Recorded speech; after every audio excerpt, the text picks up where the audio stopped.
Selamat pagi adik-adik. Apa kabar hari ini? Kiranya Tuhan pelihara kesehatan kita semua ya. Adik-adik, hari ini kita sekolah minggunya masih online. Dan hari ini kita mau belajar tentang salah satu dari buah Roh Kudus. Adik-adik ada yang tahu buah Roh Kudus yang ke-9 apa? Ya, benar. Buah Roh Kudus yang ke-9 adalah penguasaan diri. Sekarang kita mau dengar dulu cuplikan ceritanya. Adik-adik, suatu hari Tuhan Yesus dibawa oleh Roh ke padang gurun untuk dicobai oleh iblis.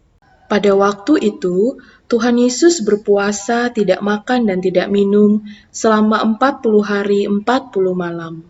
Akhirnya Tuhan Yesus merasa sangat lapar. Tiba-tiba adik-adik, datanglah iblis dan meminta agar Tuhan Yesus mau berubah batu menjadi roti. Lalu Tuhan Yesus berkata kepada iblis bahwa manusia tidak hidup dari roti saja, tapi juga dari firman Allah. Nah, adik-adik, kemudian iblis tidak tinggal diam. Dia lebih bersemangat lagi. Dia membawa Tuhan Yesus ke atas bait suci. Lalu adik-adik, iblis meminta agar Tuhan Yesus mau menjatuhkan dirinya ke bawah. Karena menurut iblis, nanti Tuhan Yesus akan ditolong oleh para malaikat. Tetapi Tuhan Yesus berkata kepada iblis bahwa di kitab suci ada tertulis, "Jangan engkau mencobai Tuhan Allahmu." Wah, adik-adik, iblis tidak mau tinggal diam. Dia berusaha untuk mencobai Tuhan Yesus, sehingga Tuhan Yesus kalah. Lalu, iblis membawa Tuhan Yesus ke gunung yang tinggi dan menunjukkan kemegahan kerajaan dunia. Iblis berkata kepada Tuhan Yesus bahwa ia akan memberikan kerajaan dunia, tapi dengan satu syarat, yaitu iblis meminta agar Tuhan Yesus mau menyembahnya.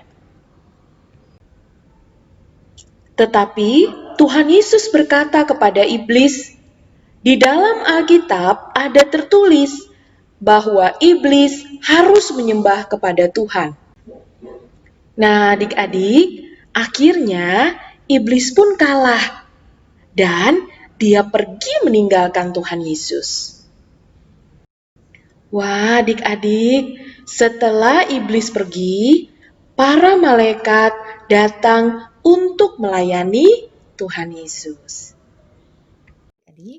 Adik-adik sudah lihat dan dengar ceritanya kan? Gimana? Sudah siap ya? Cici mau kasih pertanyaan nih. Berapa kali Tuhan Yesus dicobai oleh si iblis dan apakah Tuhan Yesus bisa mengalahkan semua cobaan tersebut? Ya, benar sekali. Tuhan Yesus dicobai oleh si iblis sebanyak 3 kali. Dan Tuhan Yesus bisa mengalahkan semua cobaan si iblis tersebut. Ya, adik-adik, dari cerita ini kita mau belajar seperti Tuhan Yesus yang bisa mengalahkan bujuk rayu si iblis, yang bisa menguasai dirinya untuk tidak mengikuti kemauan si iblis. Adik-adik, dalam kehidupan sehari-hari kita juga terkadang menghadapi cobaan-cobaan. Pada saat kita lemah, Tuhan izinkan si iblis untuk mencobai kita. Tapi kita tidak boleh lengah. Kita harus tetap berjaga-jaga. Adik-adik ya, kita harus tetap bisa menguasai diri kita. Contohnya apa adik-adik? Misalnya nih, kalau hari Minggu adik-adik sudah siap nih, sudah mandi, sudah siap mau pergi ke gereja untuk sekolah Minggu. Tiba-tiba ada teman-teman adik-adik yang datang ngajakin main sepak bola atau futsal ataupun main game ke warnet. Nah, adik-adik tidak boleh mengikuti mereka ya. Adik-adik harus bisa menolak ajakan mereka. Nah, karena apa adik-adik? Kalau adik-adik bisa menolak ajakan mereka, tidak mengikuti ajakan mereka, berarti adik-adik sudah bisa menguasai diri adik-adik, bisa mengalahkan si iblis, dan yang terutama menyenangkan hati Tuhan ya. Ya adik-adik, kita mau belajar terus setiap hari, makin cinta Tuhan, mau makin melaksanakan perintah-perintahnya ya adik-adik ya. Nah sekarang kita mau buka ayat hafalannya dari Amsal 16 ayat 32b yang berbunyi, orang yang menguasai dirinya melebihi orang yang merebut kota. Kita ulangi sekali lagi ya.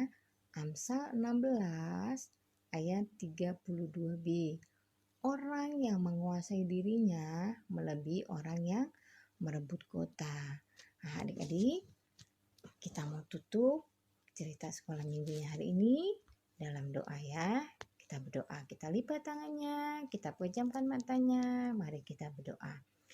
Tuhan Yesus yang baik, kami bersyukur Tuhan jika pagi ini Tuhan tetap izinkan kami untuk sekolah minggu walaupun melalui online. Tuhan, pagi ini kami belajar tentang penguasaan diri.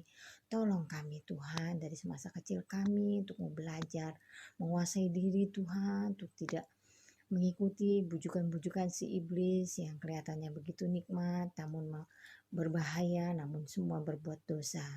Tuhan, kami mau menyerahkan hidup kami ke dalam tangan Tuhan. Kiranya Tuhan pimpin terus kehidupan kami dari masa kecil kami sampai masa tua kami. Inilah doa kami Tuhan Yesus yang baik. Hanya di dalam nama Tuhan Yesus kami ucap syukur dan berdoa. Amin. Nah adik-adik, hari ini sekolah minggunya sudah selesai. Kita jumpa lagi minggu depan ya. Bye-bye.